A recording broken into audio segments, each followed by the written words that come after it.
Olá pessoal, tudo bem? Eu sou Paulo Coelho do canal Cruzada Viva. Esse é um canal 100% ateísta e claro que os amigos ateus, céticos, agnósticos, livres pensadores já sabem que falo isso não para eles, não para os inscritos que acompanham o meu trabalho, e sim para o fanático religioso. Quando aqui adentrar o canal tem a ciência de que aqui eu vou contestar todo o sistema religioso, que vai incluir o livro Bíblia da capa preta adorado por eles como sendo sagrado, não é? Curiosamente, né, o crente não conhece o livro Bíblia, e aí vivemos em uma época onde os ateus é que vêm ensinar a Bíblia como realmente é para o religioso. Porque, claro, dentro de templo religioso, pastor, sacerdote algum, vai mostrar a Bíblia como de fato é, né? A Bíblia dos religiosos é toda marcadinha, frisada, com canetas coloridas, parecendo mais uma lona de circo, né? Porque são os caminhos no curral onde a ovelha deve seguir, né? Então a realidade da Bíblia, toda a perversidade contida do livro da capa preta, não é mostrada nos templos e igreja.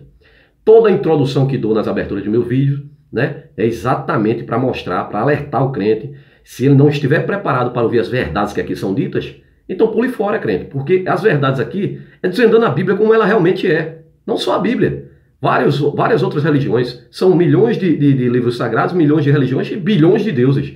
E o fato de falar mais do cristianismo é porque nascia em um país de maioria cristã sob o jugo romano, né? Do Império Romano, que é o cristianismo. Então, pessoal, o crente tem o costume de dizer que a Bíblia é a inerrante palavra de Deus, não é? Um livro que é repleto de fantasias, alegorias, erros, absurdos científicos, muita intolerância e milhares de contradições, crente, né? Mas você não conhece, né? Conhece não. Então nós vamos explicar o que é esse livro perverso para você, e lá na raiz da história, tanto do Pentateuco, Torá, né, como do livro Novo Testamento, e também o Islã, porque são descendentes de uma mesma divindade criada por um maluco do deserto, tá? A Bíblia, que o crente diz ser um manual para a sociedade, né, de bondade que deve ser seguido, na realidade é um manual de perversidade, instigador de homofobia, incesto, pedofilia, estupro, homicídio, genocídio, misoginia, racismo, xenofobia, muita mentira e muita barbaridade, e o crente se torna um intolerante e não percebe.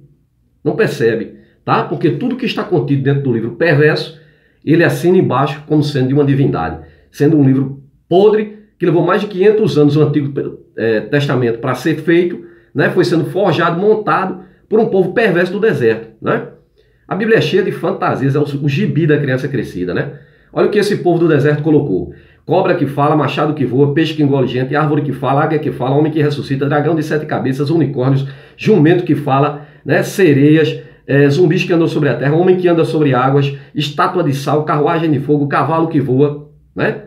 E muitas outras fantasias que tu, crente, tem que acreditar. Por meio de quê? Da fé, não é? Você crê que jumento fala, na verdade?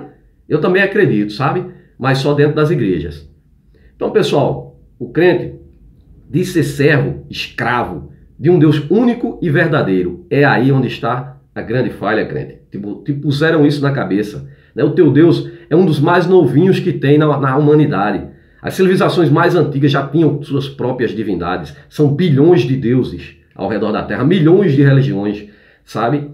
E tu acha que o teu Deus é único e verdadeiro. Nem é único, nem tampouco verdadeiro, porque Deus algum desses jamais se apresentou para toda a humanidade, né? Cada civilização criava sua própria divindade, e de acordo com a imagem e semelhança daquele povo. Se fosse um povo pacífico, dava origem a um Deus pacífico. O que não é o caso, não foi e jamais será o caso do Deusinho adorado por você, que você jura ser um Deus maravilhoso de amor. Quando o próprio Deus diz lá em Isaías 45, versículos 6 e 7, para que se saiba desde o nascente do sol e desde o poente, que fora de mim não há outro, eu sou o Senhor e não há outro. Eu formo a luz e crio as trevas, eu faço a paz e crio o mal. Né? A porcaria do teu Deus maravilhoso. E o Jesus Cristo assinava embaixo a mesma coisa que esse bosta filhote de pombo falava, né? Dizia, Lucas capítulo 19, 27, e quanto àqueles que não me tiverem como Senhor, trazei-o diante de mim e matai-o diante de mim. Tu conhece tua Bíblia, crente? Nós ateus vamos te ensinar, né? Toda a perversidade e como foi forjado tudo isso.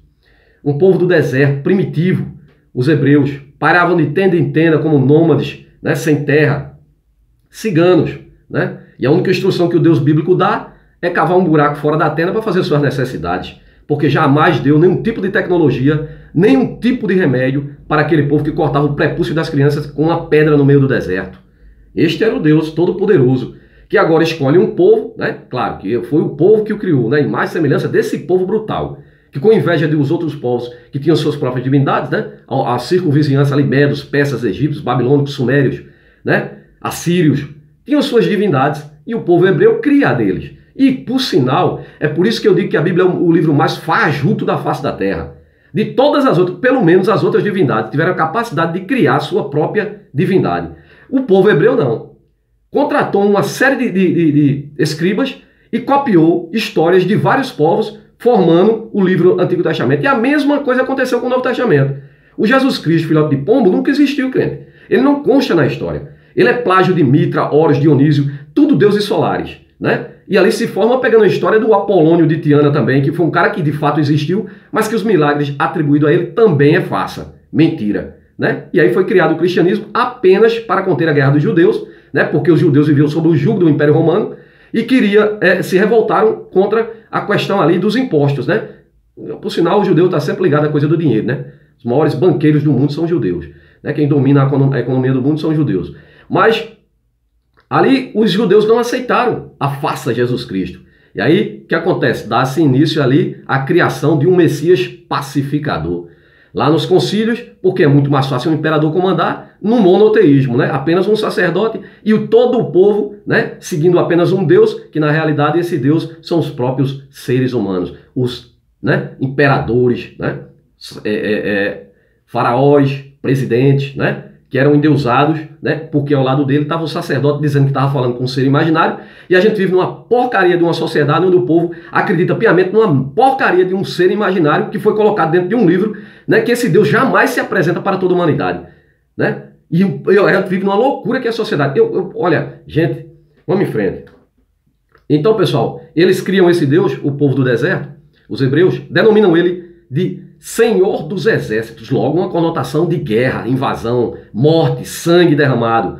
Sobre a bandeira desse Deus, agora eles têm um pretexto para invadir outras terras, foram milhares de terras, centenas de terras, contando tudo que é lá do Antigo Testamento, os sanguinários, né? Abraão, Moisés, Josué, Davi, Salomão, que por sinal não existe nem notícia se esses caras existiam de verdade, sabe?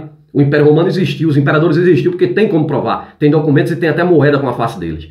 Mas não tem, curiosamente, não tem nada escrito sobre Jesus Cristo, nem tampouco sobre esses personagens bíblicos. Por quê? Porque foi tudo plágio, tá? Sabia que o Moisés, ele é plágio do Akhenaton, do Egito? Vocês não sabem de nada, crente, sabe? Vocês seguem uma imaginação piamente como se fosse real. Toda a porcaria que é dentro daquele livro preto, tanto faz o Antigo Testamento quanto o Novo, quanto o livro do Alcorão, sabe? Também é tudo farsa, tudo mentira. Deus algum existe, minha gente, vamos acordar, né? Vocês são dominados por sacerdotes, homens que criaram um ser imaginário para você seguir rastejando aos pés deles, sabe? Os líderes. Essa é a grande realidade. Então agora eles criam esse Deus para invadir outras terras, para matar, roubar, pilhar, estuprar, levar como escravas as criancinhas. E usava essas criancinhas após ter matado toda a família dela, roubado tudo, pilhado tudo, tudo em nome desse Deus. Né? Curiosamente, um Deus que teria criado tudo e todos, agora escolhe um povo, uma acepção de pessoas, para matar outros povos, porque ele também não tem poder de eliminar apenas estalando o dedo. Né? Com todo o poder que você diz que esse Deus é ruela, vagabundo tem, mas manda seres humanos matarem seres humanos. Então, pessoal, vamos falar hoje sobre as cruzadas. Tá? Claro, esse é o primeiro vídeo porque foram várias cruzadas, daí o nome do meu canal, Cruzada Viva. Porque as cruzadas, apesar de ter o pretexto que era para tomar a Terra Santa, terra essa que abrigam as três mais perversas religiões da face da Terra, criada por quem? Pelo aquele maluco do deserto, o Abraão, que criou um Deus que na realidade era um politeísmo. O primeiro capítulo da Gênesis, ele é politeísta, é o Elo, né, que criou a sua esposa Aserá, e o filho dele era Baal, que é o Senhor dentro da Bíblia. Né? E Moisés traz de Canaã também o Yavé. E aí cria-se um monoteísmo. Na realidade, o Moisés é mais um plágio também, é plágio do Akhenaton do Egito. Tá? Então, pessoal, as cruzadas eram isso. Mas só que passavam pelas cidades, os cristãos, né, entrando em cidade, pilhando, roubando, estuprando, matando, fazendo a mesma coisa que o povo hebreu, que os judeus. E que também o Islã fez também. Né? Maomé também invadiu, né? Meca. Invadia lá também a mesma coisa. Sabe? Então vamos lá, pessoal. Vamos falar sobre as cruzadas, eu repito, as cruzadas, o nome do meu canal é Cruzada Viva, porque as cruzadas nunca acabaram. Os cristãos continuam aí, os líderes religiosos, incitando contra as pessoas, né, que chamam de hereges, porque não acreditam na fantasia, bosta, porcaria deles, né, porque foram na história e descobriram. E tem uma coisa que o sistema religioso não admite, é conhecimento, que é te manter preso às algemas da escravidão religiosa, porque a crença é a tua escravidão. E a tua ignorância que te mantém preso. É a única escravidão onde você se prende por si só, porque não quer se libertar, né? E o caminho é estudar, né? E por isso que os crentes não conhecem o livro Bíblia, porque não é ensinado nas igrejas e precisa dos ateus vir ensinar para os crentes. Vamos falar sobre as cruzadas. Foram várias cruzadas, eu vou começar por 2 cruzadas, tá? A primeira, que não foi considerada a primeira, né? Porque foi o maluco do Pedro, o eremita, né? Um cristão maluco, que juntou o pessoal para invadir lá e tomar Jerusalém. Agora, isso ele juntou idosos, crianças. Veja como é louco uma sociedade dessa que segue um ser imaginário, você colocar grávidas, crianças, idosos, em uma batalha de sangue para morrer, em nome do nada. Que até hoje essa porcaria acontece. Daqui a pouco vai ter a procissão da Penha aqui. Nossa Senhora da Penha. Existem mais de 3 mil Nossa Senhoras, sabe? Espalhadas pelo mundo. Que a Igreja Católica sempre está inventando uma, né? Para manter a crença, né? Existe Nossa Senhora de todo tipo. Aí aqui tem a da Penha. E o povo faz uma caminhada, uma trajetória a pé, descalço, para subir uma escadaria imensa. Eu já filmei. Tem um videozinho lá no começo do meu canal. O primeiro vídeo que eu filmei. Mostra a escadaria da Penha. Eles sobem aquilo ali de joelhos, com cruz pesada nas costas, sabe? Pagando a tal da promessa. Veja como é ridículo a crença. Que absurdo é a crença, né? Que loucura, né? Eu posso até citar aqui, bem rapidinho antes de começar, sabe? É como se você vivesse em um mundo onde o louco, eles chamam nós ateus de loucos, né? Não tem um sentido da loucura, né? Por exemplo, loucura para eles não é você ficar falando com um ser imaginário, achando que está falando com alguém não, que é o caso da reza e a oração. Loucura para eles não é você acreditar em cobra que fala, machado que voa, peixe que engole gente, árvore que fala, dragão, sereia, unicórnio. Isso não é loucura não, para o crente não, sabe? Porque está contido dentro do livro Bíblia, não é loucura não. Jumento que fala, né? Não é loucura para eles dizer que está vendo um anjo, o Espírito Santo dentro da igreja, tudo isso é normal para o crente, né? Aí diz que nós ateus somos loucos. Nós ateus somos loucos. Olha que coisa. É uma historinha, eu vou contar rapidinho aqui, que aconteceu com meu avô, sabe? O meu avô vinha do interior, bem racional ele, sabe? Vinha do interior para a capital. Resolveu algumas coisas. Nessa época, a estrada de barro era carro pequeno, sabe? Ônibus demorava mais, vinha de carro pequeno que era mais rápido, né? Aquelas rural, né? Aquela rural antiga. E eles vinham de rural, demorava pra caramba, mas estrada de barro. E dentro do carro que ele vinha resolver aqui um problema aqui na capital, veio um maluco que era conhecido lá na Cidade de Esperança, né? O cara jogava pedra, era maluco mesmo, quebrava tudo, quando dava os ataques dele, saía quebrando tudo, sabe? E aí, veja só, eu tô fazendo essa comparação, veja só. Colocaram esse cara dentro do carro apenas com um parente dele, e ele sentou-se lá, e meu avô viu, quando viu que era ele, né? Tinha mais umas 3 pessoas no carro, né? Aí meu avô pensou com ele, né? Rapaz, esse cara aqui, se der uma loucura aqui dentro do carro aqui, ele vai causar um acidente aqui, porque ele vai quebrar todo mundo aqui, bater no motorista, o carro vai virar, vai morrer todo mundo aqui. Aí foi que o vovô pensou, disse, eu vou ficar falando, eu vou conversar a viagem todinha, conversar até lá, que é para ver se ele se tranquiliza, né? A gente vai conversando e tal, para ver se ele se tranquiliza. E o doido calado, quieto. E meu avô veio de Esperança até aqui a capital, conversando, né? Conversando. Quando chega na rodoviária aqui, que meu avô desce, o doido olhou para o motorista, né, e perguntou, ele é doido assim ou é só de vez em quando? Sabe? Quer dizer, porque meu avô vinha conversando demais para tranquilizar o doido, né? Quem passou por doido foi meu avô, né? Meu avô voltou rindo, sabe? Esse rapaz tá vendo aí como é as coisas, né? Eu conversando para ver se o doido não entrava numa crise ali. Quem passou por doido fui eu. É o caso hoje dos ateus. Nós mostramos a verdade, que tudo é uma farsa, tudo é uma grande mentira, e quem passa por doido somos nós, né? Para você ter ideia, que louca é essa sociedade, né? Mas vamos em frente aqui, vamos às cruzadas. As 2 primeiras que eu vou falar, que a primeira, como eu expliquei, não foi a primeira, é a cruzada dos mendigos. onde ali esse Pedro eremita, esse maluco, juntou ali um monte de popular e foi em direção à morte, né? E depois, de fato, a primeira cruzada, que aí sim foi o Papa Urbano quem a convocou, né? Convocou ali um monte de mercenários, né? Para partir para essa jornada de fé e sangue, né? Cruzada é um termo utilizado para designar qualquer dos movimentos militares de inspiração cristã que partiram da Europa ocidental em direção à Terra Santa e à cidade de Jerusalém, com o intuito de conquistá-la, ocupando-a e mantendo-a sob o domínio cristão. Estes movimentos estenderam-se entre os séculos 6 e 8, 200 anos de mortandade, época em que a Palestina estava sob o controle do sultanato de Rum. No Médio Oriente, as cruzadas foram chamadas de invasões francas, já que os povos locais viam esses movimentos armados como invasores e porque a maioria dos cruzados vinham dos territórios do antigo Império Carolíngio e se autodenominavam francos. Os ricos e poderosos cavaleiros da Ordem de São João de Jerusalém, os hospitalários e os cavaleiros templários, foram criados durante as cruzadas. Não eram só os templários não, né? Para quem não sabe, foram várias ordens de cavaleiros cruzados, né? Os templários foram os que ficaram mais famosos, né?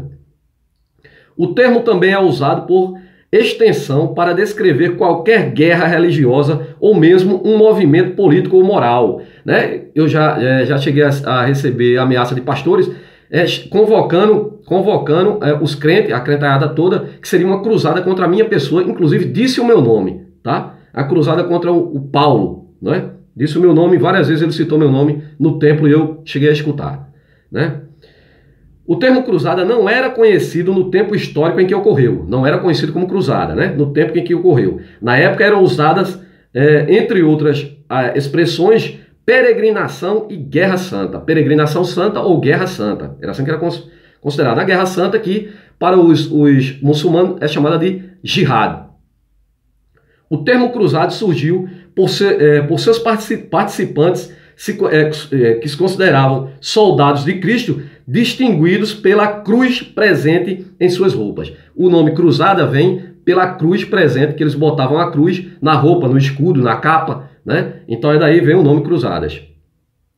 As cruzadas eram também uma peregrinação, uma forma de pagamento em algumas promessas ou forma de pedir alguma graça, e era considerada uma penitência. E assim foi o que o Papa Urbano fez na primeira cruzada. Ele prometeu até assassinos, todo tipo de cara que tivesse cometido qualquer tipo de pecado, que tinha que pagar indulgência à igreja para pagar o pecado, né? A indulgência era pagar pelo pecado, pagar o pecado, sabe? Comprar a sua salvação, né? E o Papa prometeu o quê? Ele disse, olha, todo pecado que tiver cometido, quem entrar na cruzada, né, será perdoado. Eu vou falar com Deus e Deus vai perdoar tudo que você tiver feito. E o cabo acredita numa merda dessa, em que um ser humano tem a capacidade de perdoar tudo quanto é de porcaria que o cara fez, e que ele vai para o céu, sabe? Porque esse cara tem é mais próximo desse ser imaginário que jamais desceu para falar com toda a humanidade, como se um fosse melhor do que o outro, né? Então vamos lá. Por volta do ano 1000, aumentou muito a peregrinação de cristãos para Jerusalém, pois criara a crença de que o fim dos tempos estava próxima, e por isso valeria a pena qualquer sacrifício para evitar o inferno. Viu aí? Escuta bem, pois corria a crença de que o fim dos tempos já estava próximo. Isso no começo do cristianismo. E até hoje a gente vê os crentes dizendo aí, Jesus está voltando, corra para a igreja, Jesus está voltando, Jesus está ali na esquina, né? O jumento dele quebrou em algum lugar por aí no espaço, parou em algum planeta aí, e esse de bosta não vem. Por que não vem? Porque ele não foi para lugar nenhum, ele não existe, pessoal. Sabe? Eu faço uma pergunta para você, crente, hipócrita, né? Se Jesus está chegando, está nas portas aí, se tu vai para o paraíso, se tu vai ser arrebatado, né? Ou arrebatado na crença, ou tu vai ser abduzido por alienígena, hein? Se tu acredita nisso, por que será que tu junta tesouro na terra, como a própria Bíblia diz para não juntar? Porque tu só vive correndo aí para a igreja pedindo bens, prosperidade, casa, carro, Jesus me deu isso, o cara compra um carro em 200 prestação, sabe? Jesus que me deu, né? Deixa de ser hipócrita, rapaz, de ser canalha, crente. Tu diz que Jesus está voltando, vai para um paraíso, para que tu tá juntando bens? Se ele está nas portas, está já chegando aí. E tu, pastor, podre de rico, não é tu que fica botando na cabeça das pessoas aí que Jesus está voltando? Para que tu pede dízimo? Por que tu não pega o dízimo todinho e distribui com os pobres? Seus canalhas. E aqui pregava-se que Jesus estava voltando e que todo mundo ia para o inferno, né? E aí o povo foi para a cruzada para morrer, né? Para receber a salvação. Vocês não sabem de uma coisa, sabem que no começo do cristianismo, né? As pessoas se suicidavam para ir para esse tal desse paraíso, e foi por isso que a igreja colocou dentro da Bíblia a tal da questão do pecado mortal, aquele que se suicidasse, né? Jamais teria direito ao céu, né? Iria direto para o inferno. Sabia que isso aí foi colocado para impor medo por conta dessa crença criada pelos romanos. Eles criaram Cristo, forjaram nos concílios, né? Criaram lá, compilaram o livro Bíblia e vem sendo compilado. E os cristãos começavam a se suicidar para ir para esse tal desse paraíso. E foi por isso que a igreja rapidamente colocou, né, o tal do pecado mortal. Quem se suicidar não tem a salvação. Sabia não, né, crente? Sabe de nada. Depois da morte de Maomé, em 632, exércitos árabes lançaram-se com muito fervor para conquistar seus antigos dominadores, o Império Bizantino e o Império Sassanida, que vinham de décadas de guerra. Os sassanidas, após serem derrotados em algumas batalhas, levaram 30 anos para serem destruídos. Os bizantinos resistiram bem menos. Se deram uma parte da Síria, cederam uma parte da Síria, Palestina e Egito e no norte da África, mas ao fim sobreviveram e mantiveram sua capital Constantinopla, né, em nome do imperador pai de Jesus Cristo, Constantino. O pai de Jesus Cristo, Constantino. Em um novo ataque, os exércitos de conquistadores muçulmanos lançaram-se então sobre a Índia, a Península Ibérica e o sul da Itália, França e as ilhas mediterrâneas. Depois de um período de expansão nos séculos X e XI, o Império Bizantino viu-se em sérias dificuldades. Perdão. Abraços com revolta de nômades ao norte da fronteira e perda dos territórios da Península Itálica, conquistada pelos normandos.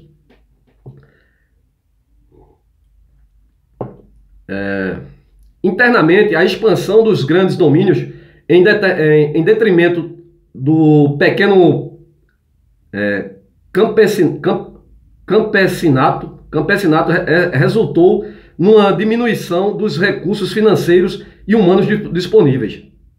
Como solução, o imperador Aleixo I decidiu pedir auxílio aos militares, auxílio militar ao Ocidente para fazer frente à ameaça dos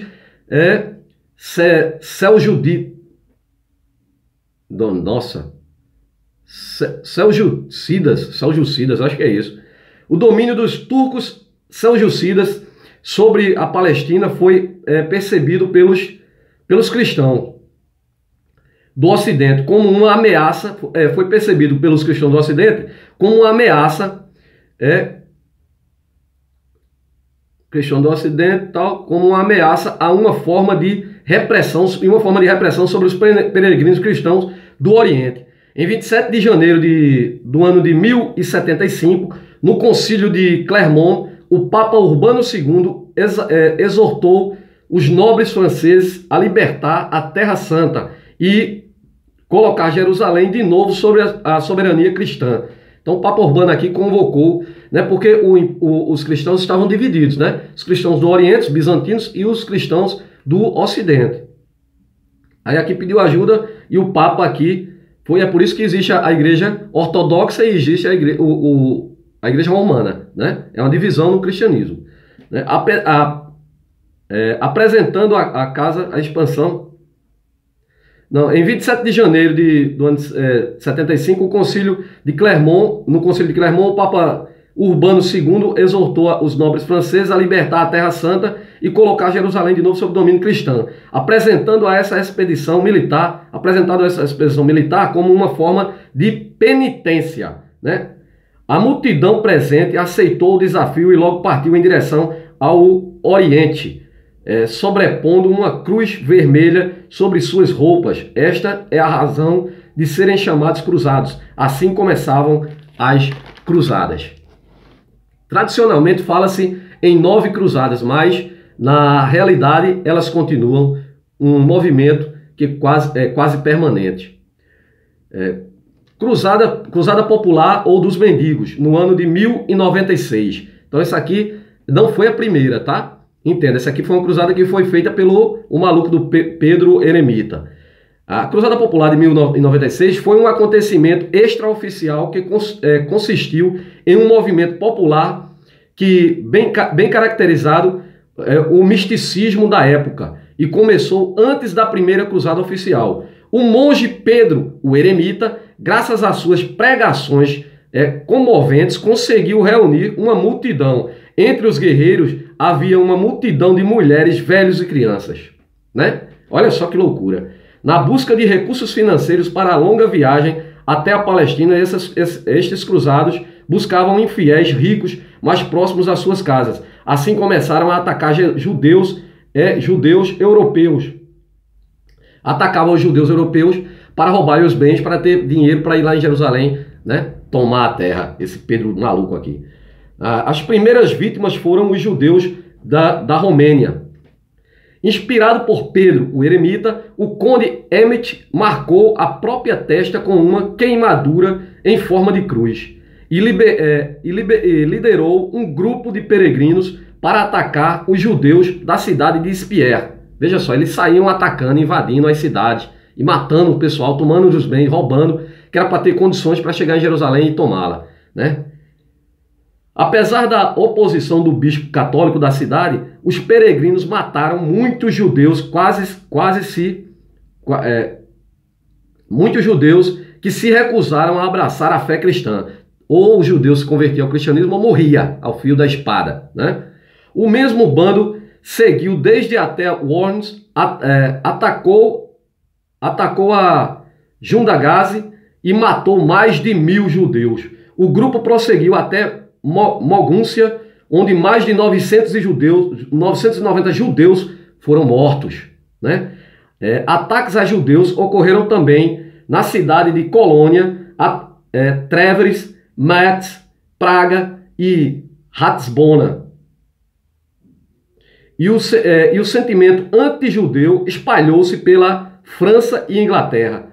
Esse Pedro Eremita, ele juntou um pessoal para ir para Jerusalém e começou a atacar a cidade onde era de judeus, a maioria judeus, lá na Europa mesmo, para conquistar recursos. Matou os judeus, tomou os bens, né, para poder ter recursos para chegar lá no Oriente. Ante a impaciência da multidão, em Anderburgo, atual Sopron, Pedro despachou seus comandantes militares, Walter, o impiedoso, com 5.000 cruzados, né?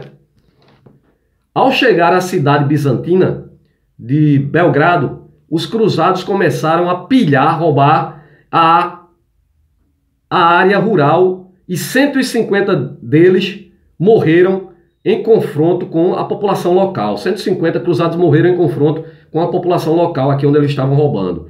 Auxiliados por um cavaleiro Galtério Sanhavers, os peregrinos atravessaram a Alemanha, Hungria e a Bulgária, causando desordem e mortes, sendo parte deles aniquilados pelos búlgaros. Parte deles morreram, mas olha o desastre por onde passavam os cruzados, né? Matando quem era de outra religião, né? E também quem era descrente, né? Em 1º de agosto do ano de 1096, chegaram em péssimas condições a Constantinopla. Mal equipados e mal alimentados, essa cruzada massacrou, pilhou e destruiu. Ainda assim, o imperador bizantino Aleixo I recebeu os seguidores do Eremita em Constantinopla. Prudentemente, o imperador Aleixo aconselhou o grupo a aguardar a chegada de tropas mais bem equipadas, mas a multidão começou a saquear a cidade. O imperador bizantino, desejando afastar esse bando turbulento de sua capital, obrigou-os a alojar fora de Constantinopla, perto da fronteira muçulmana, e procurou incentivá-los a atacar os infiéis. Foi um desastre, pois a cruzada dos mendigos chegou muito enfraquecida à Ásia Menor, onde foi arrasada pelos turcos. Somente um pequeno grupo de integrantes conseguiu juntar-se à cruzada dos cavaleiros. Durante um mês, tudo o que os cavaleiros turcos fizeram foi observar a movimentação dos invasores, que se ocupavam apenas em saquear as regiões próximas do acampamento onde foram alojados. Até que em agosto do ano de 1996, o bando cansou-se de esperar e partiu para a ofensiva.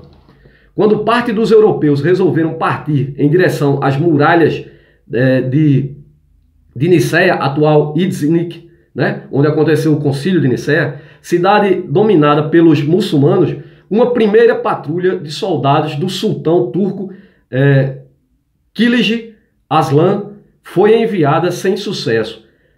Animado pela primeira vitória, o exército dos eremitas continuou a atacar a Niceia, tomou uma fortaleza da região e comemorou-se embriagando, sem saber que estava caindo numa emboscada, né? O sultão mandou seus cavaleiros cercarem a fortaleza e cortarem os canais que levavam água aos invasores. Assim era só esperar que a sede se encarregasse de aniquilá-los e derrotá-los, o que levou cerca de uma semana. Quanto ao restante dos cruzados, maltrapilhos, foi ainda mais fácil exterminá-los. Tão logo os francos tentaram uma ofensiva marchando lentamente e levantando uma nuvem de poeira, foram recebidos por um ataque de flechas. A maioria morre ali mesmo, já que não dispunham de nenhuma proteção. Os que sobreviveram fugiram em pânico. O sultão, que havia ouvido histórias terríveis sobre os francos, respirou aliviado. Mal imaginava ele que aquela era apenas a primeira invasão e que cavaleiros bem mais preparados ainda estavam por vir, né? Então aqui entra a primeira cruzada oficial. A primeira cruzada do ano de 1996 foi até o ano de 1096, foi até o ano de 1099. Foi chamada também a Cruzada dos Nobres e dos Cavaleiros. Algumas dessas cruzadas foram bem sucedidas, outras nem tanto. Na década do ano de 1090, o cristianismo estava dividido em dois ramos. Os católicos apostólicos romanos com sede em Roma e os ortodoxos bizantinos com sede em Constantinopla. Esta divisão aconteceu com o chamado Cisma do Oriente, né? Rachou ali no meio o Oriente e a Europa, que basicamente dividiu em dois o mundo dos cristãos, Império Ocidental e Império Oriental. Ocorre que na década do ano de 1090, uma nova ameaça à cristandade começava a surgir. E esta ameaça era o Islã. Essa religião começou a virar um grande problema para os cristãos ortodoxos, por tomar seus domínios no norte da África, no Oriente Médio e ameaçar suas terras na Ásia Menor. Isso fez com que o imperador bizantino pedisse ajuda diretamente para o Papa Urbano II, que então decidiu ajudá-los.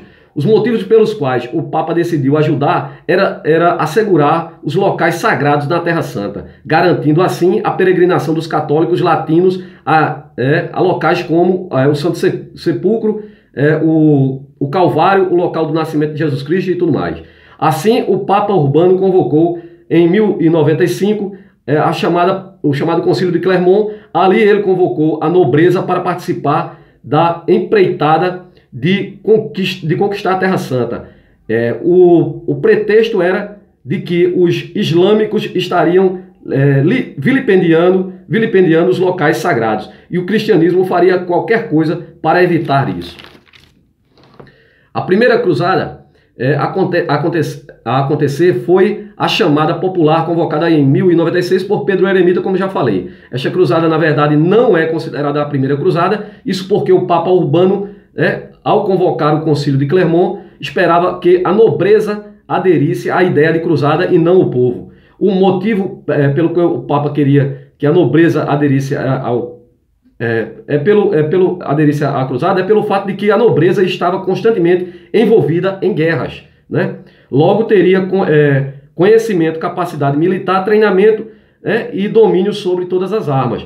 Com o concílio de Clermont surgiu uma ideia messiânica liderada por Pedro o Eremita, que pregava que o povo, os plebeus, poderiam ir à Terra Santa e liberar do domínio dos muçulmanos, como já falei lá, né? Pedro, então, começou um movimento messiânico chamando mulheres, crianças, plebeus e o povão, todos eles em direção à Terra Santa.